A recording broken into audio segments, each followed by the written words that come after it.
there, people of the internet. My name is Oduor Jagero, and this is Dialogues with Jagero. I am continuing my conversation with Olatokunboh Obasi, a priestess. She has the experience and she has the knowledge. And that's what I love about her, talking about Africa and what we should be having in Africa, you know? Mm-hmm. Today we are talking about mental health, and I want to add and spirituality around it, right? How are you feeling? How is Ngong? Ngong is fine. I'm feeling all right. Mm-hmm. Yeah. It's nice hot. And hot. Yeah, hot and dry, but... Yeah, your mouth is dry. Do you have that thing of yours? I put lip gloss. You keep telling me mouth is dry today. Put a lot of lip gloss. You umelamba yote. Yani nimeweka mafuta. Nimepaka. Uoni mafuta hapo? Naona kidogo. Sio kidogo, ni nyingi. Nyingi? It's okay. It's all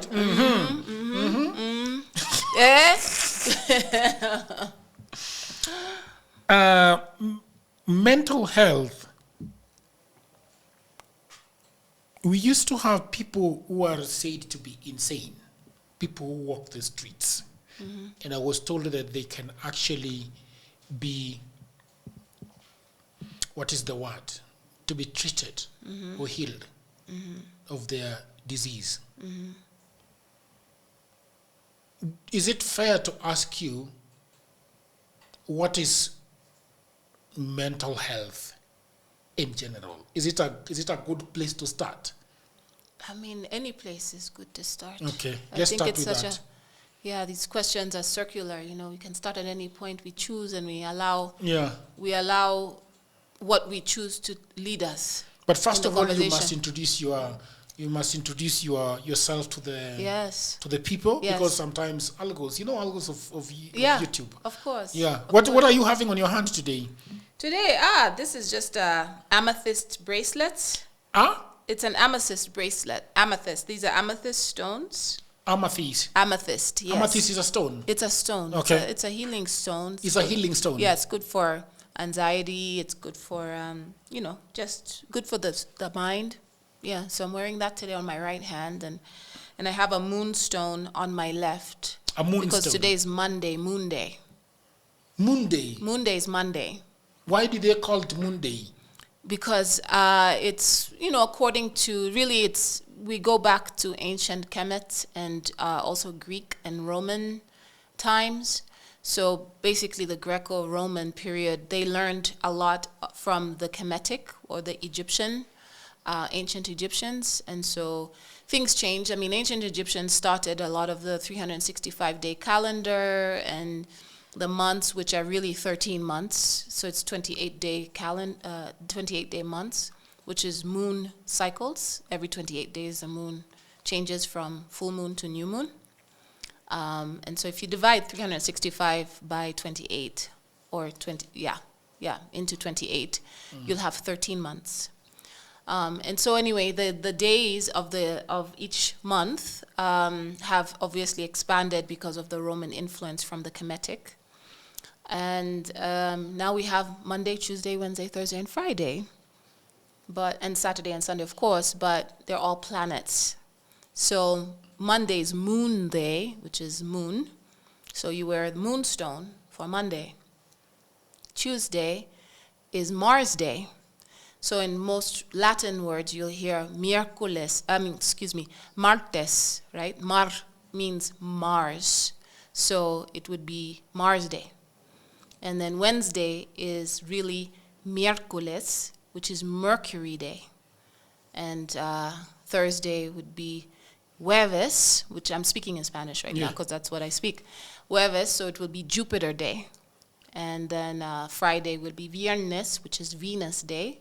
Saturday is Saturn Day, right? So it would be Saturn, connected to Saturn. And then Sunday is Domingo, which is connected to the sun, the dominion over the earth, dominion. Why were they named that way? I guess to honor the planets, because the planets are moving up around us, above us. I mean, we are within a universe of galaxies. So we honor all the planets that are connected to our galaxy. And so each day was to honor each planet that's within our galaxy. And then there are stones connected. There are minerals and stones and things that are connected to each day.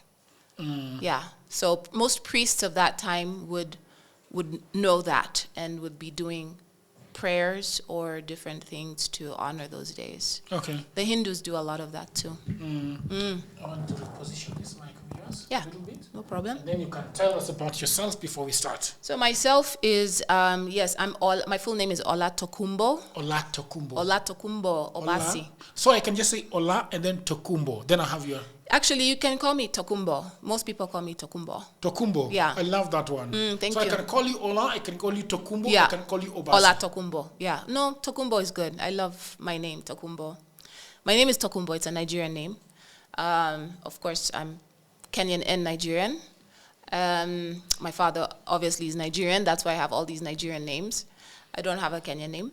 I am a clinical herbalist and a clinical nutritionist. I'm finishing my doctorate in clinical nutrition in a year's time. Have a master's of science in clinical herbalism and nutrition. I'm also a birth doula. I've been doing birth doula work more than I've been doing herbal medicine. So for about 25 years, maybe, or more, or less. Can you tell me more about that? What you have been doing for I didn't Birth get work, doula. I'm a birth worker. So I work with. What does that mean? That means that if a woman is pregnant, she'll hire me. Her family will hire me to support her. Well, and for me, I have extra work, so I support women with herbal medicine and nutrition as prenatal. And then when it's time for her to have her baby, I support her through her birth. So I'll massage. I will remind her of the power of her body. I have herbs that I use if she's feeling like she wants to give up. And I prevent a lot of C-sections as a result. That is something that is very interesting to me, and I think I want. That's another show.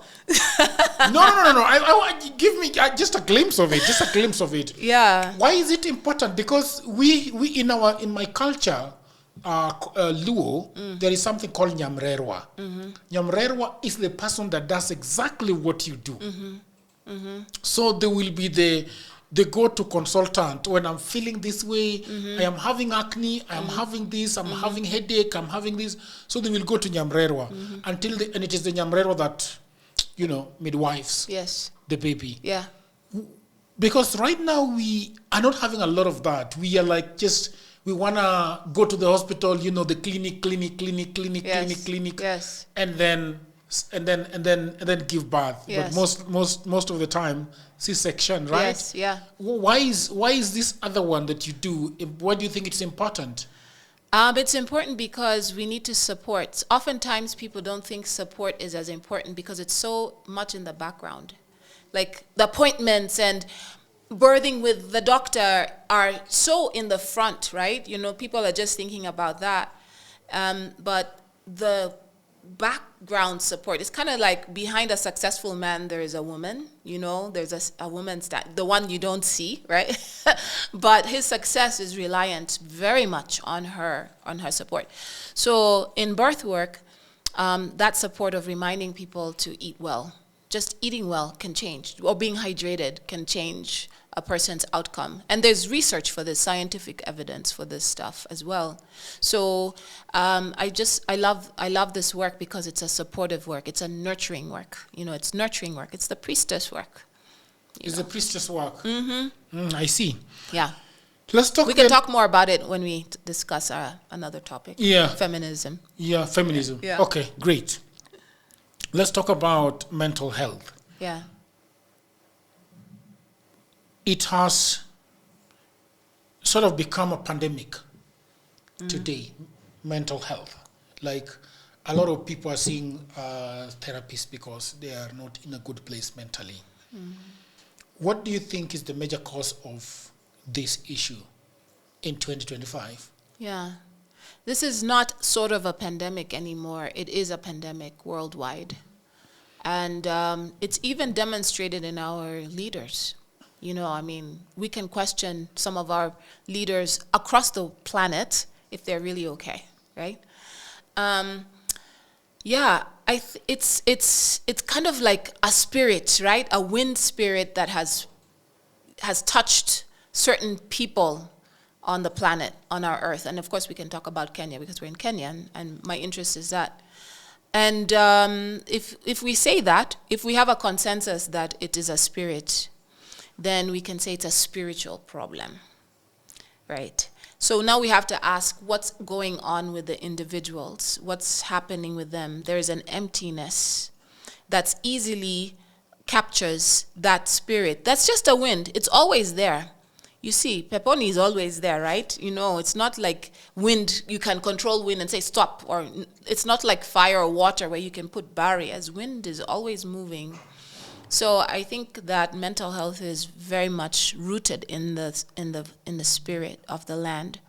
And so when we talk about the spirit of the land, we are talking about many, many things, from connection to the land, from how that person was born, speaking of birth, what kind of parents they have, what was the mental health of their parents, how were they nurtured from childhood, what is their sense of integrity as they walk, do they know who they are, do they know their purpose, what's the food that they're eating, what music are they listening to, are they sleeping well, right?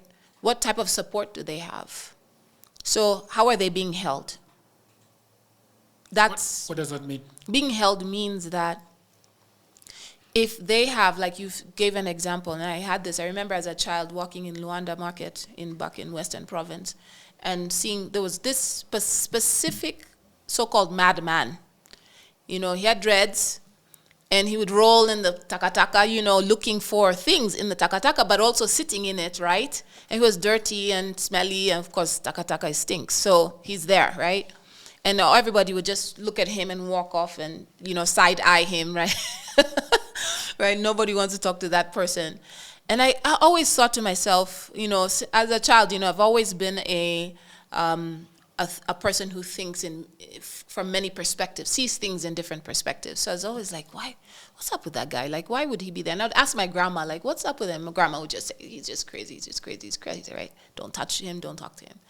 But as now fast forward as an adult, and with the things that I've known and the journeys I've walked, I'm saying this person probably just needed, his where he came from to where he is now. The point, I know he wasn't always, he was born from someone. He's someone's son. So what happened from point A to get him sitting in takataka talking to himself? Something happened. So perhaps he wasn't held. That's what I mean. Held means that somebody wasn't watching him to say, my friend, unaruka kichwa kidogo sasa hivi, you're going off track, pengine you need some support, being held. Oftentimes the signs are there, but we're not paying attention. Even those of us who are observing our beloveds. So that's what I mean by space holding. Okay, go ahead. Yeah, space holding is also, especially by our parents. I mean, maybe he could have lost his parents also at a young age. And people take advantage of people, of course, when they've lost a beloved, or they themselves wanaruka kichwa kwa sababu, it's such a traumatic thing. So now we also have to ask, what is society doing? In African spirituality, African traditions, we were very communal.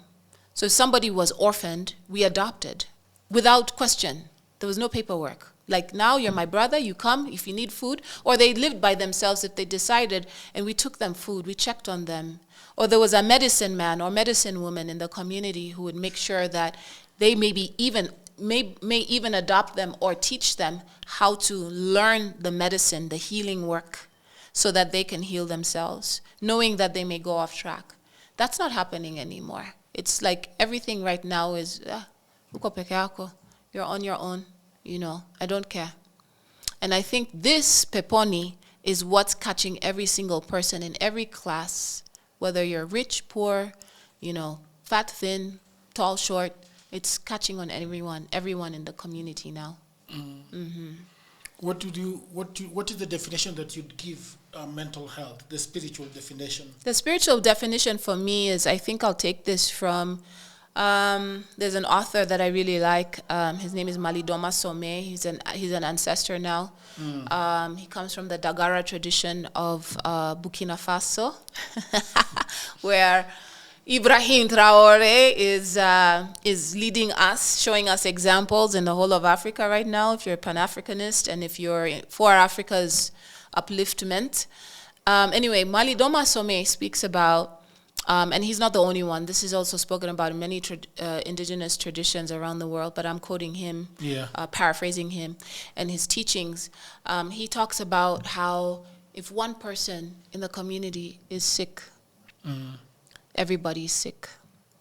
It's kind of like, the moldy potato in the sack. One will mold others, right? Will become, all the others will spoil, they'll rot. So it means that if this one person is not well, ill, then that means that it's time for the medicine man or the medicine woman to see what's going on in the community. For this person, kushika iyo peponi.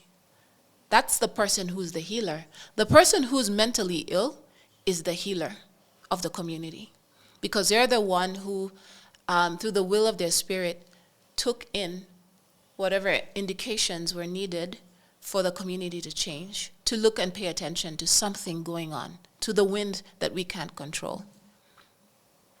Does that make sense? Yeah. We have a lot of noises going on in our heads these days. Work, capitalism, rent. Yeah.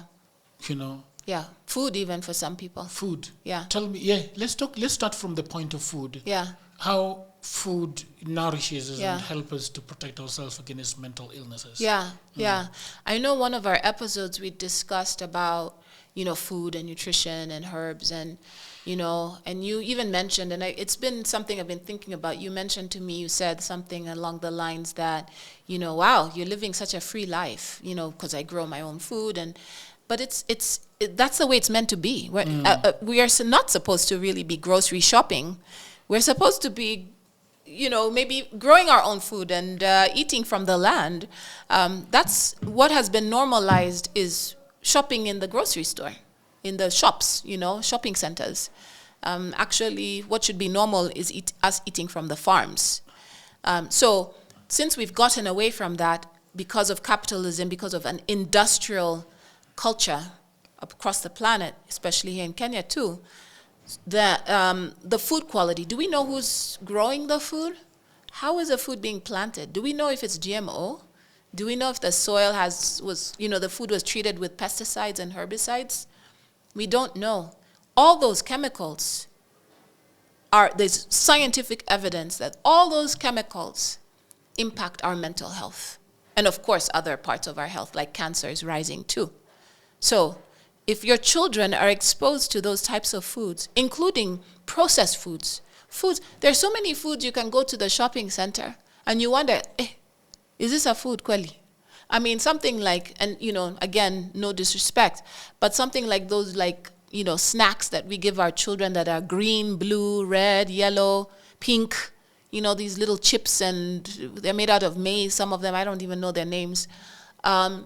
Those foods are filled with dyes, colorings, food additives that are called dyes. They're colored, they make those colors. Those colors in themselves, because these foods are marketed for our children, those colors in themselves affect the brain. They sit in our myelin sheaths, which is an anatomical part of the brain. And it's very hard for them to be processed out or detoxed out of the body, because our brains are very fatty. So if you've ever thrown dust on fat, on margarine, on Blue Band, it's very hard to take the dust off, right? Unless you kata sana. Yeah. So it's the same thing. If you have dyes and all these chemicals in your body, it sits in the brain and it's doing something to the brain. It shifts the brain's chemistry and function. So mental health becomes an issue. Microwaves, radiation is a big issue. Everybody wants to microwave their food. That's another problem, because that radiation also enters the food and it changes the quality of the food and our bodies. So food is a very big component of our mental health issues. From planting how we plant our seeds, from the type and quality of the seeds, to the land that we're planting on, to the things we spray on the food, to the shopping center where they just throw your tomatoes there. I think I would not eat a tomato that's just thrown. Fuagala. I would eat a tomato that was given to me with good hands. Because we also have we're spiritual beings. So if I'm throwing a tomato and then you're going to eat it, it's different from if I give you a tomato with kind hands and say, this is from my garden, enjoy it. It's a different flavor. Sometimes mamas, I know my mamas have, aunts and mamas around me have said, usipike chakula kama umekasirika. Kwa sababu all that energy itaingia kwenye mchuzi ama kwenye chakula. You cook your food when you're singing and you're happy and you're joyful. The food tastes different. Yeah, so that's some of my, that's some of an introduction or a perspective I have about mental health and food. It's the quality of food. It's if the food is processed. It's how the food is prepared. It's the attitude around the food as well. And we as Africans know this. We know this. We just want to be westernized. We want to live in a Western way. Okay. Yeah. What are the other areas that, apart from food, which are the other area that causes mental health? All right, people of the internet, I hope that you are enjoying this episode so far. I broke the episode just to tell you something that is very, very interesting. In 2024, a lot of people were saying that I am broke, Jagero. I do not have a job. That what is interesting is that when they were telling me this in 2024, I was already working on a book for the last 3 years. And that book was about the hustles and the jobs that you can get online. Now, what you need to know about me, Jagero, is that I have always traveling. I'm always doing this crazy, nice stuff. But I've never been employed since I left college. And I'm not saying that because I hate employment. I didn't get employment, But I have always worked. I've always earned money. I have worked for Americans. I've worked for Europeans. I've worked for Kenyan. I've worked for anybody literally on the face of the earth. And these are jobs that I've always gotten online, on LinkedIn, on other ways. So I've been very busy. In 2024, I wrote a book called The Digital Goldmine, 18 side hustles that you can take advantage of online. And a lot of people bought that book. Almost sometimes even 500 people in a month buying that book. And people have been saying, are there more jobs? Yes, there are more jobs. So in 2024, they are no longer 18 side hustles, but they are 25 side hustles because I have added other books. So in 2025, you cannot say, Jagero, I don't have a job. Jagero, I am broke, because I have put it before you. The book is not expensive. It is 1,000 Kenya shillings. Or if you are asking about the price in other parts of the world, it is just $10. Okay? So in the description below, I have put the link that takes you to where you can learn more about the book. And I've also left a link where you can buy the book. So thank you very much. And let's go back to programming. Well, some of it is, I used to work at an autistic center. I worked with a very famous doctor, Dr. Pam Compart, in Columbia, Maryland, in the U.S. I used to work at the center. I was more of doing nutrition and herbal medicine, but it was mostly an autism center. And so she was the doctor, and I was doing the work of natural health. Anyway, one of the things in our meetings we always discussed was, not just food, but we were seeing children. It was mostly children, autistic children. We were discussing the environment, like what's the environment like? Autistic children are very sensitive, or anyone on a spectrum is very sensitive to sound, light, energies, right? And really what you're seeing is all those sound, light is energy, right? And when I say energies, I mean even energies of people. So if I, for instance, was working with a child and I'm angry that day, right, or I'm tense that day, the child would notice and react to it, not knowing how to react to it if they were not autistic. So autistic children will react to it obviously, right, dramatically. They're basically reflecting what you are you are emitting, okay? So what I'm getting to is when I say music or environment, I'm going to say environment as an umbrella. I'm going to say that all those things have a frequency and a vibration. So frequency means music has a frequency, right? It has a sound, a bass, a hertz type that we read when it enters our ear and it's processed in our brain, and then we embody it.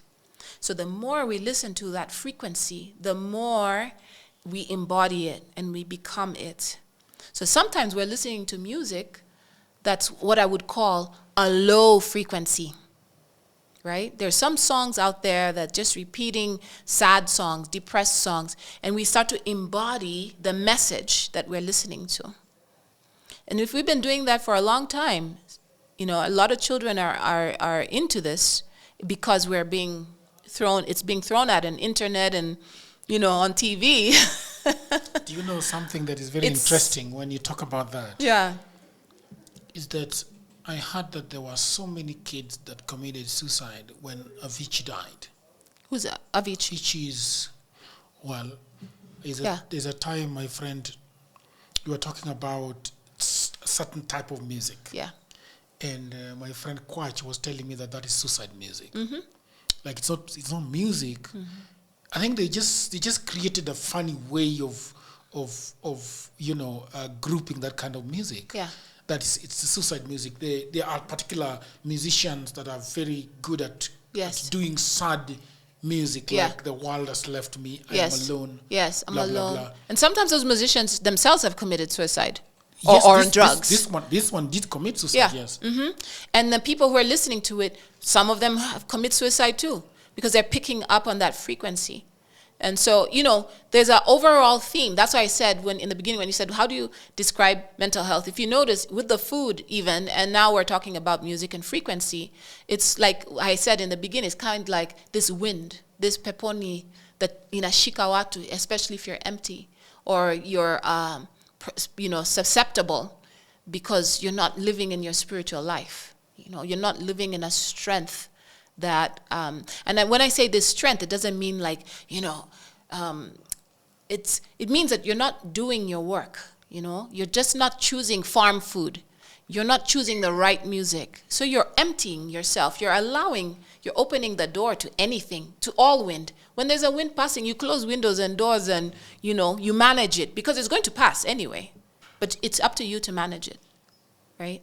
So yeah, totally. I mean, music is one of those. The environment, the colors really influences. I remember with these children I was speaking about, colors matter. Light really, really matters. What's the lighting in the room? Are people sleeping with the light on? Now we're affecting our hormone health. Melatonin, it comes out, is produced. Tell me about sleeping with lights on and being in a very bright situation all the time. How does it affect you? How does it? Yeah. Because I hear that this kind of light is good for night. Blah, blah. Somebody was like, I don't know. There should be no light at night except the moonlight, when the moonlight is out.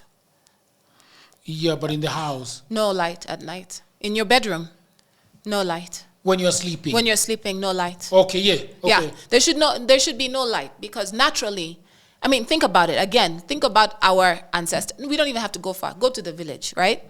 Okay. Just think about at night. Do people turn the light on at night? No. People sleep in the dark. Unless the moonlight, bas, right? But we're sleeping in darkness because we are supposed to be sleeping in darkness. Right? That's the way our Creator God made it to be. So why? Why is it that way? Studies show that if you sleep when it's dark, your hormones are all balanced at night. So melatonin, your reproductive hormones, cortisol, all of these hormones, because hormones are a network, they're all connected to each other. So if one is off balance, the other one tries to compete with each other. So if they're all at the right level, like melatonin's at the right level, produced by your pituitary gland, your pineal gland is also a very important gland that's connected to your dreams, connected to your ancestral and spiritual connection, right? That's why many cultures put things or dots in the middle of their eye to represent the pineal gland, right? That I'm speaking and I'm seeing from that third eye, right? This is not just, new age. This is something we all have done always, even here in Africa. So at night, when we switch off our lights and we sleep in the darkness, we are connecting with our inner self. And our inner self needs to be balanced with our outer self, which is who we are in the daytime. It's rest. It's anabolic, right? It's not spending a lot of energy. When you're catabolic, always spending like this, that's crazy. Madness, mental health problems. You're always out. It's like zapping yourself. Can you tell me more about anabolic and what? Catabolic. Yes. Yeah. What are they? Tell me about them. I am at a loss. Okay.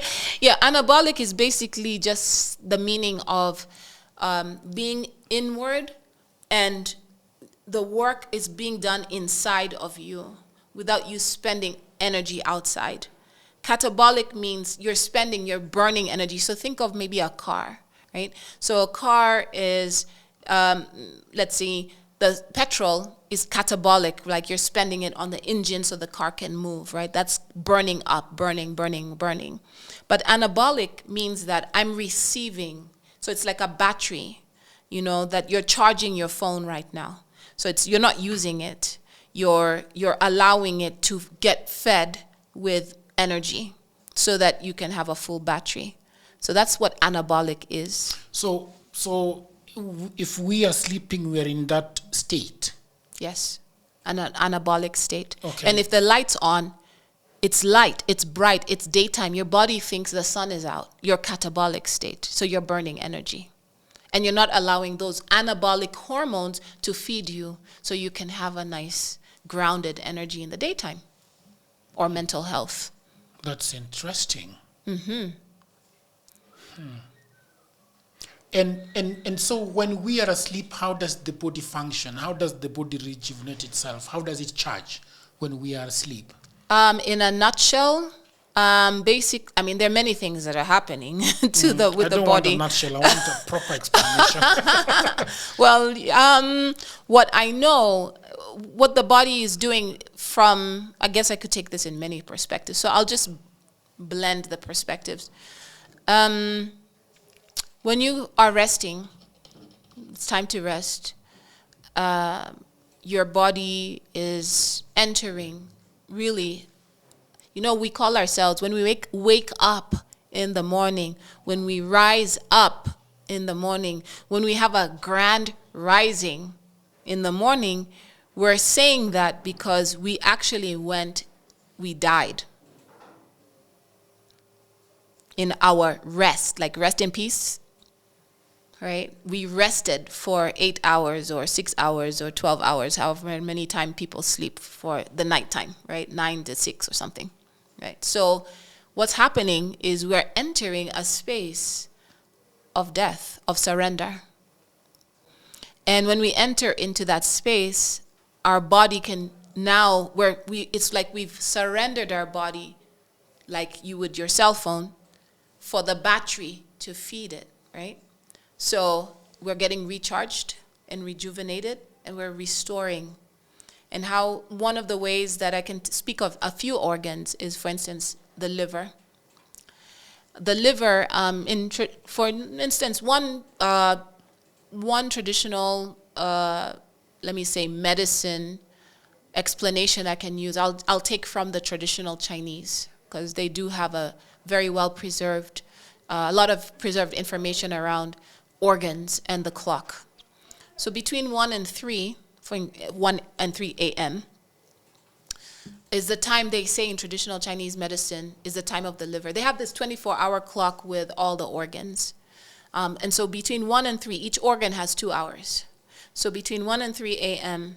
is the hours for the liver.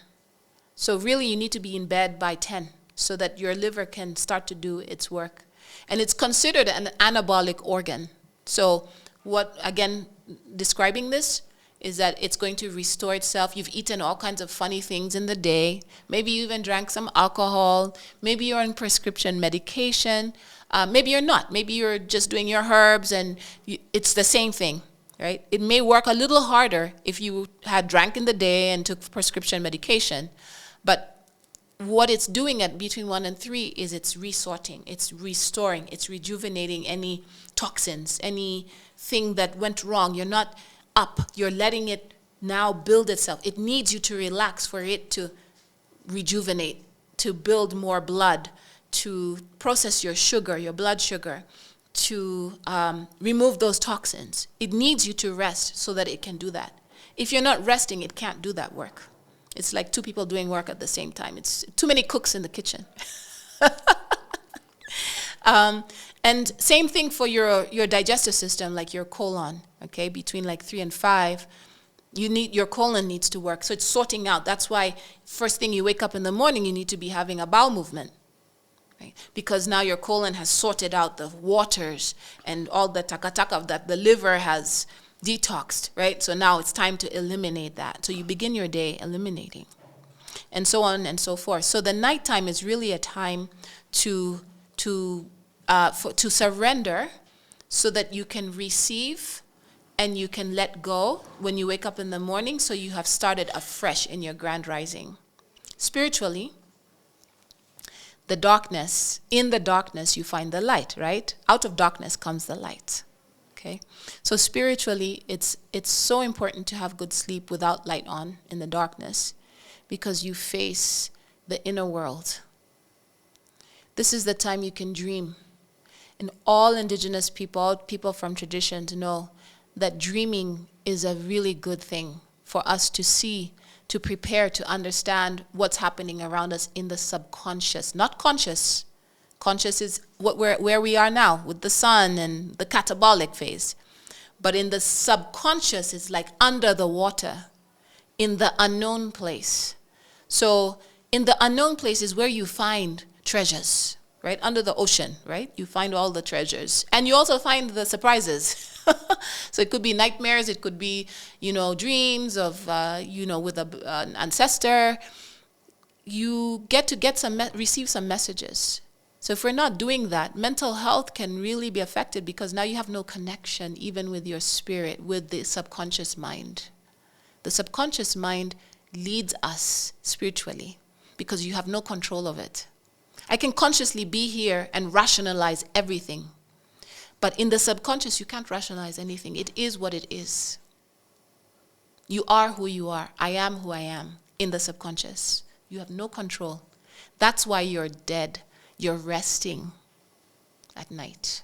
That's why you need the darkness. You need anabolic. You need to just receive and be open. It's in darkness that we are visited by our ancestors. We are visited by ancestors and many other beings.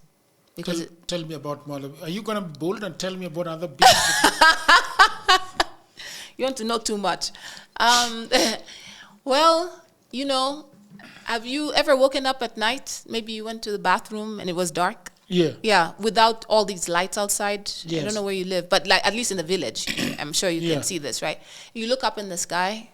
Have you ever seen things moving up in the sky? At night? Yeah. Well, we used to see or even stars shooting, right? Yes. Yeah, or sometimes it's movements right there, right?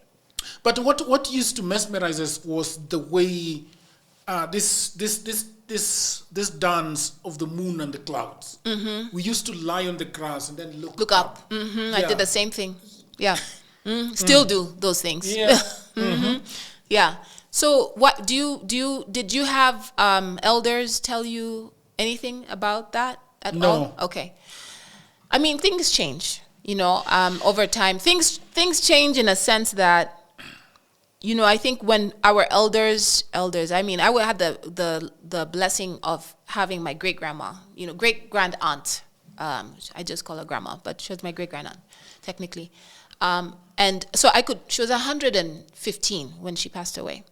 And so I had the privilege of speaking to her about things that happened way, way back, right? were so many stories, not just with her, but with other elders in my family about beings and things flying in the sky. And that's where, for me, it began. The observation of the sky began. And then, of course, through just my journey of life, I got to experience some of these things. And myself and my children, we've seen, formations in the sky, especially at night. That's when they come. And so the nighttime is busy in its anabolic way. It's busy in the darkness. Yeah. Is it true that spirits move at night? Is it true that they come out at night and do whatever they want to do, bad or good? Because, for example, I don't know how they are called in your language, but in Luoland, there's a lot of night running. Night runners. We have them in Bunyore. Yeah, they're night runners. And some animals only come out at night. Because we have nocturnal animals, the night animals. And we talked about this in animal totems a bit. Like the owl is a night animal, right? And night animals have their own aspects. Cats, a lot of cats come out at night. Where I'm living, actually, there's leopards. I see them at night, or hyena. They're nocturnal. They have their own purpose at night. Everything has a purpose at its time. But I think, I'm not sure what your question exactly is, but I do know. My question is, a lot of people talk about evil. Yeah. They equate darkness with evil. Yeah.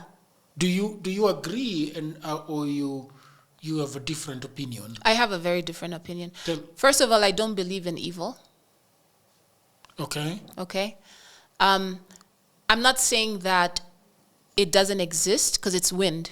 Wind exists. So I'll start again with that analogy. Actually, everything exists. But it's up to us to manifest what exists. So I can create out of the wind evil if I believe in it. I can create out of the wind good if I believe in it. So it's all in the mind. Yeah? So the nighttime seems evil to some people. And by the way, the evil teachings have been passed on to us. So there was a time where, for us, yes, the nighttime is not a time just for anyone to be walking around. It's not daytime. It's not market time, to just go anywhere and do things. But if you understand the night, then you can. You can walk in the night if you understand it. And many people don't understand the subconscious mind. Many people don't understand darkness because they're afraid of what they can't see, because they're using these eyes, the catabolic side of ourselves, instead of using these eyes. Close your eyes. Now you're using this eye to direct you. So if you haven't done that practice, then the night is scary. Darkness is scary. Darkness becomes evil. It's interesting. The subconscious mind becomes evil. That's why some people say dreams are bad. Oh, I had this bad dream. Not really. Depends on how you interpret it. It could be a warning, for sure. But you need to interpret that. And a warning is not a bad thing. It's a good thing. It's teaching you something about yourself, or maybe the people who are around you, or the situation you're in. That's a good thing. Because I can only imagine the night runners. It's very catabolic to them. Yeah, well, they're actually acting within. So the world spins in spirals. It's endless spiral. It's an infinite spiral. Eckhart Tolle calls it the infinite now, or now is an infinite timeline. Okay, so this moment we're in right now is influenced by the past, right? Like I just drove here. That's past, and I'm here now, and we're going to be doing something I don't really know, but it's in the future. So now is representing the past and the future. So the eternal now is now, okay? So we're in a spiral all the time, in an infinite spiral. So if we are in an infinite spiral, a night runner represents an anabolic within, like a movement, the movement of the anabolic energy. That they represent how anabolic energy moves inside of it. So like I said, the liver is doing, it's managing, and then the colon is managing, right? That's the night runner. The night runner is the liver detoxing and the liver bringing new blood and the colon saying, we're going to now eliminate this when she wakes up, he wakes up, we're going to eliminate this. That's the night runner. The night runner is going there and saying, and going to the house and splashing water or whatever, mabiangombe, whatever they're doing with their things into each house. And it scares people. Of course, it scares people. And they're naked, right? I know at least the one in Munyori were naked. I remember seeing one. I was crossing the road with my grandma. And then I looked, and there was a naked man with paint and things on him. And my grandma was like, don't look at him, don't look at him. I was like, why? But I was so curious because I'm a curious person. And then he ran off, in his nakedness. We were crossing the road and we were waiting for cars. And then he ran off in his nakedness. And she said, that's a night runner. He's going to go throughout the village. So perhaps they're picking specific people who, and I can't really say much because I've never been a night runner, but perhaps there is something, they're representing a subconscious awakeness. Wake up to the subconscious. Don't they just choose people's houses? They don't go to each house. They choose, yes. Yeah, they choose specific houses. So there might be something they know about those people to wake up their subconscious. Maybe there's a learning. Everything is not just because. Yeah. It's also, that brings us to the question of the people that cast evil eye. Yeah. You know? When you say cast evil eye, what do you mean? Because I know what evil eye is, and some people call evil eye that symbol of the eye, the blue eye. So are you saying cast that evil eye, or you're repelling the evil eye with the evil eye? So in my village, there are people that we call it juok. Juok means that they are mostly women that can find you eating. They will poison the food by looking at it. Mm-hmm. And people get really sick. Yeah. Some people even die. Yeah. And then it is said that this is hereditary. Mm-hmm. And when they start doing that to you, they cannot control it. Like it is some kind of energy that enters them. Yeah, the wind. And creates a medium out of them to poison your food while you're eating it. Mm-hmm. And then the funny thing about it is that when they come back to self, to life, and the person is sick, they can eat together with them, and they will be normal again. So they might be having this unbelievable stomach ache because of the poisoning of the. So the Luo say casting an evil eye. That is how loosely I can translate it into English. But that individual, once that wind, that energy has left them, they can eat with that person, and that person gets better. Yeah. Mm-hmm. Interesting. Yeah. I'd have to think a little deeper about that. So it's very widespread in Luo land and part of Kisi land. Mm-hmm. Kisi, I think they call it. I've forgotten the name of how they call it in Kisi. Mm-hmm. It's also very widespread in Kisi. It happens a lot. Mm-hmm. So the issue of being, like you see when Jesus drove away evil spirits from that man. Yeah, or the woman, right? There was also a woman. Yes. Yeah, the pigs. Yes. So do you know that evil spirits can take control over human body? Yeah. Well, I mean, again, referring back to the wind. The wind is always blowing. Evil, good, it's always, whatever you want to call it, it's always there. The wind is always there. It's what you catch. So that would probably, I would refer back to the individual who received that wind of the evil eye. And I would want, what I refer to now is, I wonder what makes them open the door to it. You know, some of it is traditional, hereditary, like you said. A grandfather, grandmother, grandma made a pact with that energy to keep it. I mean, we see this, right? Because in our tradition. Made a pact with that energy. Yeah, possibly. Maybe there was a moment they felt powerful to have this energy, and then allowed it to be something that all the future generations should be open to as well. Because also the word from our mouths and our ancestors influences, you know how we say, maybe I have this generational curse or this curse, you know, I don't know where it's coming from. How come all these things keep happening to me, right? And I'm not doing anything to make them happen to me.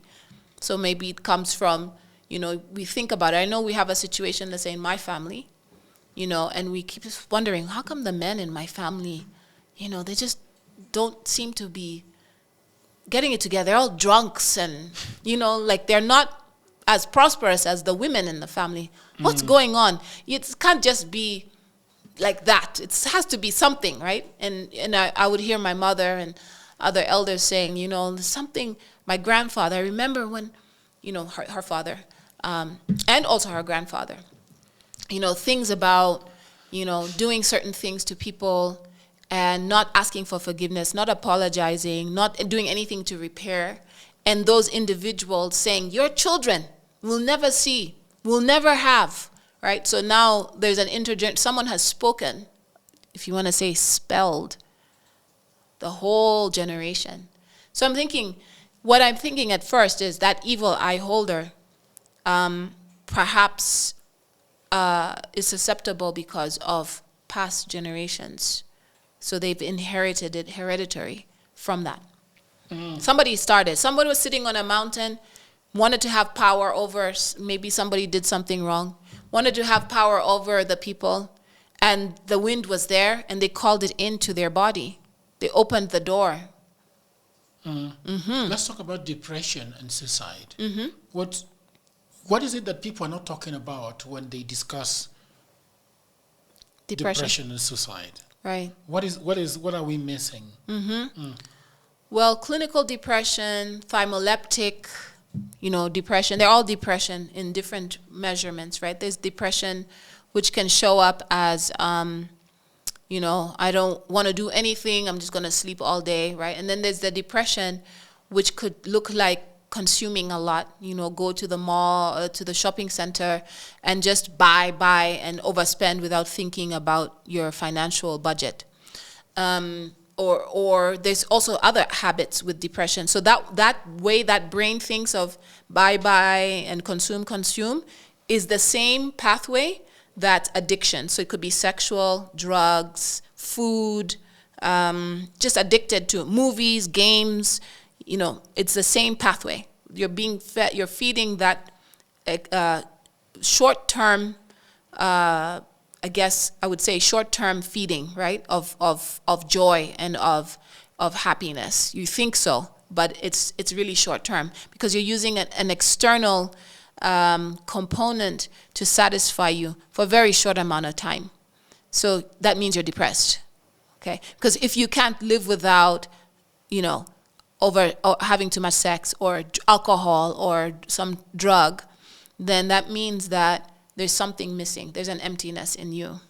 So we get back to the empty, okay? And then there's the thymoleptic, which is just, I don't know what's going on. I just feel depressed.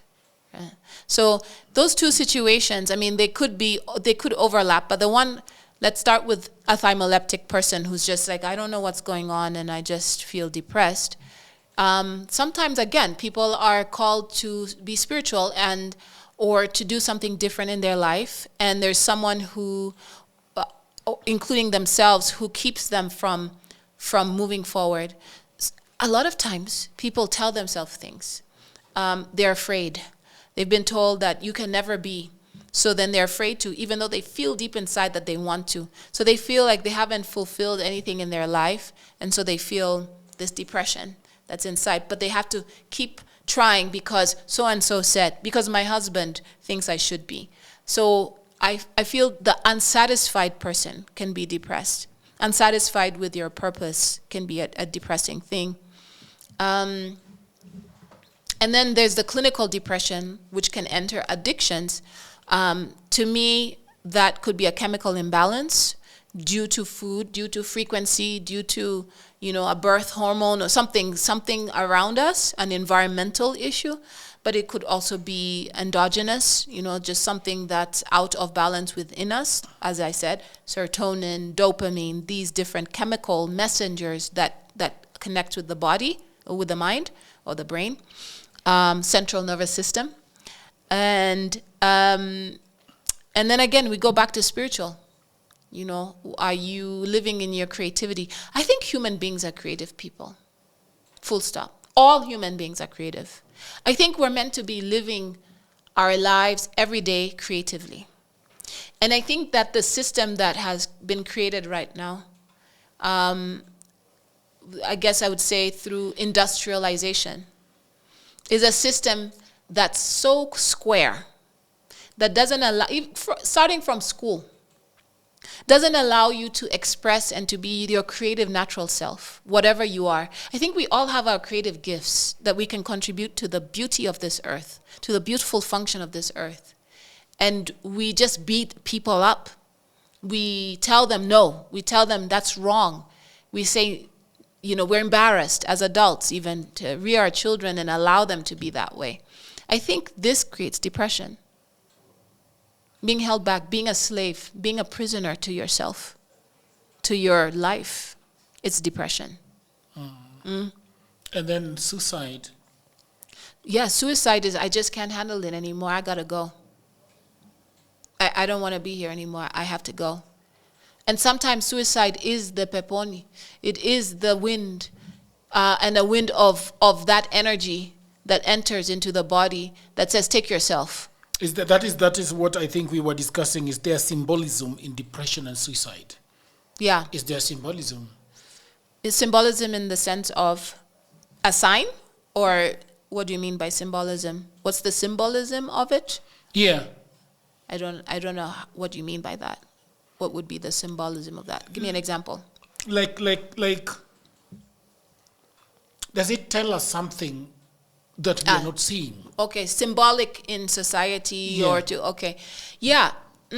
Right now, for me, symbolism of depression in our world today is saying that we are not able, we're choking.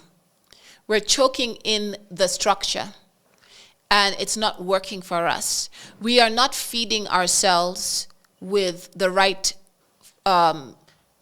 things: food, sleep, thoughts, advice, communication, music, joy, creativity. We're not feeding ourselves with the right things.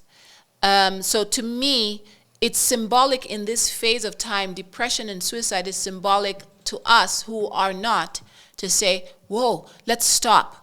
It's the one person in our community is sick. We need to pay attention. Something is wrong with all of us because that one person is sick. When this is and suicide and depression, the severe depression and suicide is saying, you are not watching everybody else. You're not seeing. We're trying to tell you something is wrong. Something is wrong. Wake up to it. Let's do something different. We need to do this differently. This box is not working. So when somebody is having a problem with it, as we wrap up, yeah? Mm-hmm. When somebody is having a problem with mental illness, depression, and suicidal thoughts, yeah, there is the counseling, and then there is therapy, and then pharmaceutical, medication. Yeah. Where do you think we should place all this, help? Whether it is counseling, if somebody is suffering from mental illness, suicidal thoughts, and how do they start? Because there is the counseling, there is therapy, and then there is a pharmaceutical drug. There is spirituality. Yeah. Yeah. Yeah, that's the missing part. So I believe in holistic care. I do believe in a circle of care. Coming back to community. Community, the way we can establish and create community right now in this square structure. I think we can put a circle in the square right now. And when I say the square, I mean like we're not back in the village where, oh, the medicine person has said the one person is sick. Okay, let's all do a dance and look at the moon time and make our changes, right? Right now we are in this square structure where you do have to go to a therapist. You may have to take pharmaceutical medication because we are not in our natural environment as much anymore. Not everyone has access to that, okay? And then you need to follow up and you need to do certain protocols. That's a square for me, the square system. That square system is not enough to support a person with mental health problems, suicide, depression. You need to have the circle system. So the circle system is now what you spoke about, or the things that I do, like natural health, spirituality. That means coming in, stay in your square for a while, but that square, we're going to erase those corners at some point. Because as we work within the circle gets bigger and those corners start to evaporate. I think you should start speaking English. I should what? Speak in English? Yeah. So I'm speaking in symbolism. Yeah. Okay. Go ahead. All right. So the circle is... Yeah, because those are the things that are not immediately clear to me, and I wonder whether they are going to be immediately clear to the audience. Okay. Yeah. So as I mentioned, the square is Yes. is the structure of society. Okay. So when someone has mental health issues, they need to go to see a therapist, a psychologist. The psychologist will write a prescription. They will take a pharmaceutical medication. They will continue in that cycle, right? Following up with the medication. And then they have to continue in that square. There's nothing else, unless they get worse, then they're hospitalized. There's nothing else outside that square offers but that, right? But because we live in that type of structure, we have to follow it. If I said, with your question, just go spiritual, let's go to the forest and wave feathers and dance under the moon and, all these things, I might get arrested, right? So we have to stay in the square. So what I'm saying is, okay, now I'm going to bring a circle inside the square. Okay. You have permission to do that, right? Everybody has, whether secretly or, with a few people, you can do a circle. So now I'm getting to the circle in plain English, as you said, is that the circle is, you could see a medicine person. The medicine person will teach you how to see life differently. Maybe you who is suicidal or who is depressed is thinking, I want to take my life because I have no purpose. And maybe a medicine person medicine priestess, medicine woman, man, can say, but let's talk about your life. Tell me your life. And they can see for you. While you're so deep in depression and suicide, like I want to end it, maybe they can see differently for you and say, but you have some blessings here. Would you consider still living?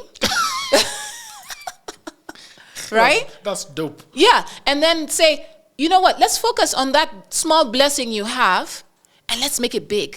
Let's plant a flower around it. Let's fertilize it. And the fertilizing it is dancing under the moon, sleeping well at night. It's giving you herbs. It's making you eat good foods, making you sure you have someone who hugs you every day. Maybe that's what you need, the support, the circle. So that's what I was getting to. This is for me, as we conclude, the answer to depression and suicide is, again, space holding. Is how supportive are we to our people and our beloveds? And how the society right now, the medical structure right now could use that, could use the circle in the square. When there are people that think that a spell has been cast. And that is where they're in a very bad place economically or health-wise. Yeah. This kind of people that think that there is it's not the hand of God. The hand of evil. There is a hand. Yeah. That is not That's not God. The hand is not God. Yeah. They feel like there is an energy that's not nice following them. Yes. These people, how do you think somebody like you would help them start to shake this off or whatever? I don't even know what they should be doing with this energy. Yeah. So I'm working actually with someone right now. Okay. I thought so. Exactly. Their beloved wife was murdered, raped, and left in the bushes. And they found her there. It's been 12 years. They have become an alcoholic, have been an alcoholic. And they are really struggling. And they dream vividly of her. Sometimes they're having sex. Sometimes she's cooking and then bringing him food to eat, and he's happy, and then wakes up and, oops, it's not there, right? So that means his subconscious mind she's very present spiritually, and his subconscious mind, it's as if he wants to be underwater in the dark too long. And what I've seen with depression and suicide, because obviously when we are dead, fully dead and not grand rising after 8 hours, we stay in the subconscious, in the darkness, right? Because obviously we're buried underground, it's dark. Like the person is no more there, they're gone, that's suicide. So for me, the reading I get from him is when he's dreaming and she's really there, to me, he's getting there. He's wanting to be in the subconscious with her. She's very present. He's almost wanting to meet her underground. So he's drinking and drinking and drinking to take himself underground. That's the addiction in depression. So the work I've been doing with him is very simple. I have a drum, and in our session we talk a little bit. I see where he's at, what he's been dreaming, how he's been going, and then from there I'll play a drum. And I'll play the drum, and I'll play the drum in different frequencies to wake him up, because the frequencies have influence on the mind. So I'll play frequencies to give him, to rise him up, to nurture him. And he really gets into it, okay? And then thereafter, I'll give him some plant medicine that he's supposed to drink every day, and certain things that he should do in morning and night to change the way he wakes up and the way he sleeps.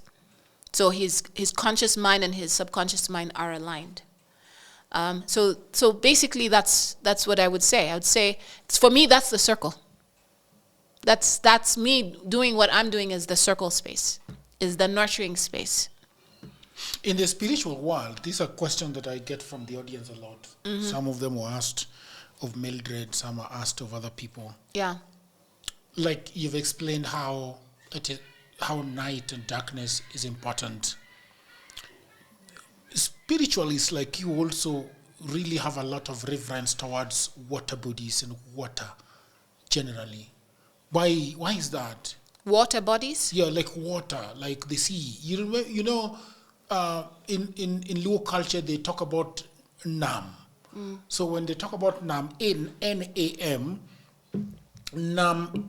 Nam can be, like the Luo say that Nam is a person. Yeah. Okay? So when they talk about the water body, they talk about the spirituality around it. Yeah. And they say that Nam can take. Yeah, and she can. You know? Yeah. And I think in some cultures, when the waters take you, they don't go bother looking for you. No, they'll just take you. They just let you go. Yeah. Why is water such a... why does water have such a deep spiritual meaning around globally? Well, because the earth is mostly water. We are mostly water. We're more water than anything else. We are 3/4 water, each of us. So water is very powerful, and water is a receptive element. It's the most receptive element, if you will. So I can speak to water, and water will receive. Okay. So water is also the mother. Water is considered the mother. In Yoruba culture, we call her many names.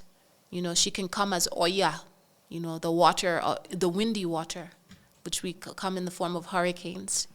She can be the Yamoja, like waterfalls and the waves above the water. She can be Oshun, But again, I guess we'll talk about this later, the running waters and sweet waters. So water has a spirit, but not just water. Everything has a spirit. And so if we were to look back again to thinking about having a spell, people thinking that if they're depressed or suicide, there's a spell on them. Spells are only spells if you activate them. And I think that's the word. The word is the wind is moving. Are you going to activate? Are you going to activate it to be a spell?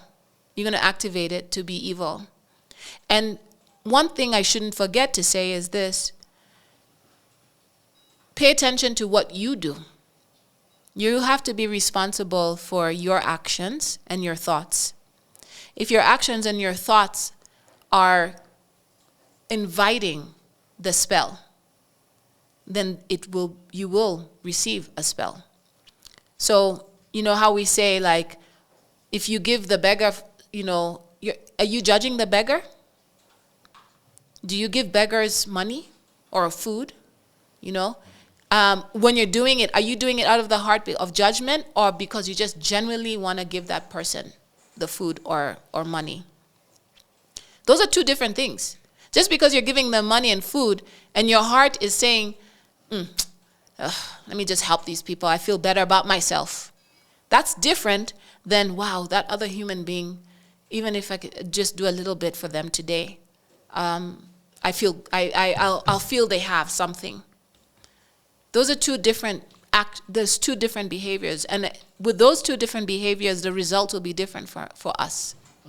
One will experience a memory from that person who appreciates. It will be received as, wow, you see me, I see you. You are me and I am you. And the other one is still not I am you and I am me. It's I'm better than you, and so I'm just going to give you something. So the way we receive evil spells on us comes from the fact of how we have been living our life and how we've been thinking, our thoughts and our behaviors. That's why I said I don't believe in evil. Evil happens, I see it, but I don't believe in it. And if I feel it coming to me, if I see it coming towards me, I work hard. And I'm challenged sometimes, but I work hard on repelling it because a lot of time it's myself. I feel like you are not saying that you don't believe in evil. I feel like I don't activate it. You are saying that you don't activate it, or the other way of looking at it, in as far as I'm concerned, is saying that I know how to deal with it. Yeah, perhaps. Yeah. I think... Because you spiritualists can also sometimes not tell the truth exactly where it lies. So it's like, it's not, you don't believe in it, it's there, but you don't activate it because... When I say I don't believe it, I mean exactly those words. Really? Yeah, I mean that... Do you believe that then the world is full of good? I believe the world is full of everything. Okay. That's why I think the Bantu Congo call God all. The all. That's the translation. The all. The all? All. A-L-L. A-L-L. Yeah. The all. And I believe that. So in the all is like a rainbow. Do you want blue? Do you want green today? Do you want... But sometimes we are not allowed to pick what we want. Sometimes it's just a rainbow. So sometimes, I mean, it's a dynamic world that we live in, and we have to accept that. That's another thing with depression and suicide is acceptance. All right, thank you very much. That was amazing. All right, people of the internet, thank you very much for this wonderful, wonderful time that we have had together with Tokunboh. Tokunboh Obasi. this was amazing. Talking about spirituality, mental health, depression, and suicide in that way. I don't understand why Facebook and social media does not want people to discuss suicide and depression. They do not want it, and most of the time, number one, they can't monetize it. They cannot put adverts on it. They cannot do a whole lot of things. And this is very surprising to me and confusing to me. And I sort of smell some kind of gameplay, because if they are telling us that we cannot talk about suicide, and they just don't like that topic in general, I don't know what it tells us when people who have got the biggest platforms where these things can be discussed. Yeah. And they're saying that we don't want you to talk about these things. Like if you say suicide on your post, Facebook will just blacklist it and not send it to anybody. So I have a few things I can respond to that. Okay.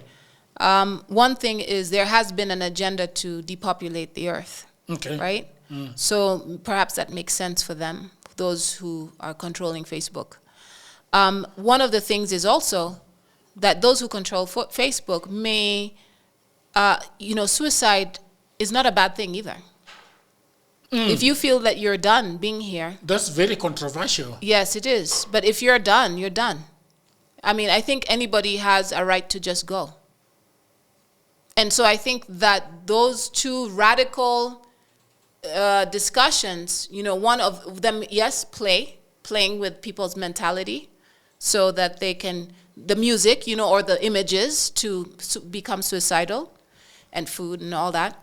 And then there is, I don't want to be here. You have every right not to be here. You do? Yes. The Kenyan government doesn't think so.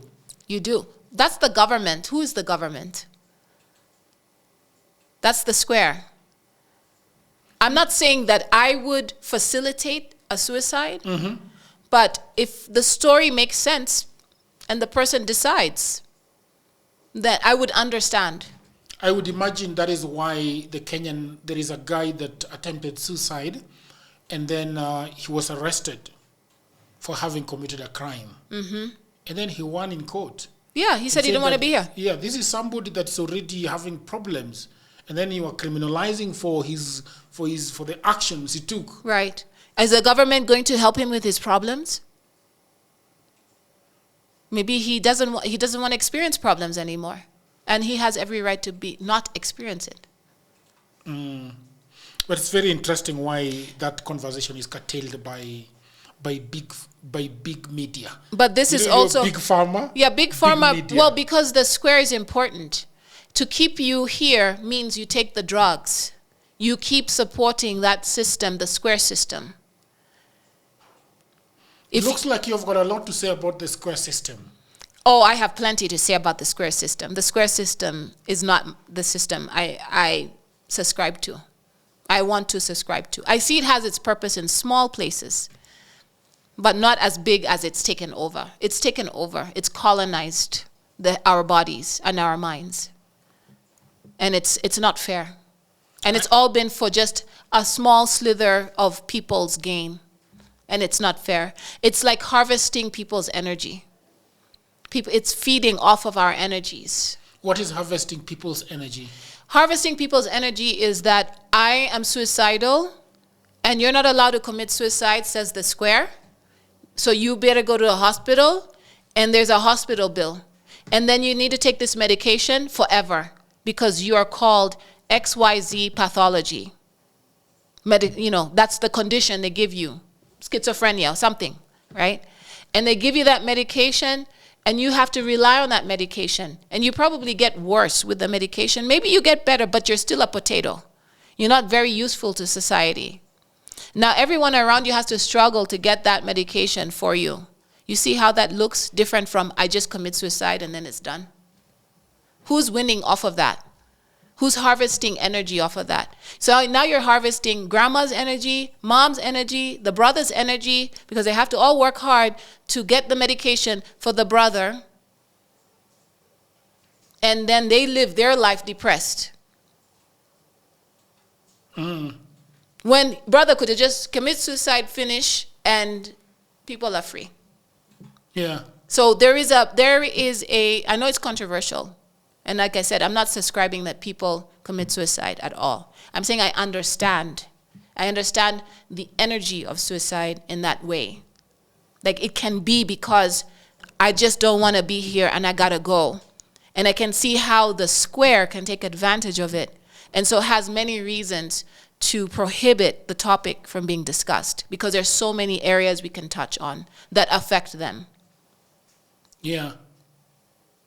So, like, for example, alternative medicine, like spirituality. Like spiritual, or like it's okay to commit all of that. Or, or natural medicine, spirituality. It's okay to commit suicide in specific circumstances, or I can understand.